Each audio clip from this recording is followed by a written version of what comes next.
አንዲት ምሳሌ ብቻ አንስቼላችሁ ላቁም። አእምሮ ላይ ብዙ ሰዎች ከራሳቸው በታች ያለን ሰው ያያሉ። አሁን ስለምትሰራው ስራ ካንተም ይበልጠው ጋር ነው ራስን የምታነጻጽረው ወይስ ከሚያንሰው ጋር ነው? ጠላት አለብን ብለናል ቅድም። ጠላቱ ሸይጣን ነው። እዚህ ጋር ሸይጣን ምን ያደርጋል? ይመጣና 5 ወቅት ሰላት መስጂድ የሚሰግደውን ሰው ማሻአላህ ሁሉንም ሰላት መስጂድ እየሰገድክ ነው አልহামዱሊላህ በል ይልሃል።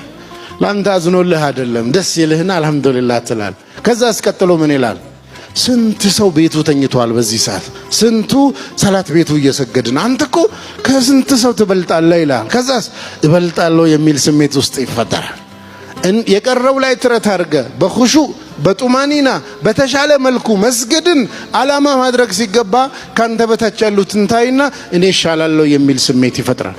ቤትም የሰግደው ጋር አይቆምም። እሱ ጋር ሄደው ምን ይላል? ለሱም ዝም አይለውም። 5 ወቅት ሰላት መስጂድ ሰግደሃል፣ ሱብሂን ግን በሰዓቱ ቤት ሰግደሃል ይለዋል ሰውየው።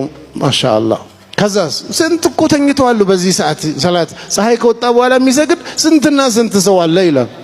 ከዛስ እኔ በጣም ምበልጣቸው ብዙ ሰዎች አሉ የሚል ስሜት ይፈጠራል። ያ ፀሐይ ከወጣ በኋላ የሚሰግደውም ጋር ይሄዳል። አንተ 4ቱን በጊዜው ትሰግዳለህ፣ ሱብሂን ግን ፀሐይ ከወጣ በኋላ ነው የምትሰግደው የሚለውን የማይሰግድ እኮ ስንት ሰው አለ? ስንት ምትበልጠው አለ? አልহামዱሊላህ በል ሰውየው አልহামዱሊላህ አይ ጥሩ ነው ያለሁት ምንም አይደለም የሚል ችግሩን የጎደለውን ማሟላት ትቶ ያንን ያያል። ያ ሰላት የማይሰግደው ጋር ይሄዳል፣ እሱንም አይተውም። ቢያንስ እኮ አንተ ላኢላሃ ኢላላህ ብለሃል፣ ስንት ካፊር ዓለም ላይ አለ አይደለም እንዴ? ስለዚህ አንተም ትሻላለህ ይላል። ያ የማይሰግደውም ሰውዬ መለወጡን ስኬቱን ድሉን ማሰብ ይቀርና ስንት ምበልጣቸው አለ ብሎ ሁሉም ሰው በያለበት መለወጥ አለብኝ የሚል አዌርነሱን ግንዛቤውን ሳይሆን ደህና ነኝ እኔ የሚል ስሜትን ይፈጥራል። ድል ማድረግ ከፈለግን እንደ ግለሰብ እንደ ማህበረሰብ እንደ ሀገር እነዚህን 4ቱን ነገሮች ኢምፖርታንት ናቸው።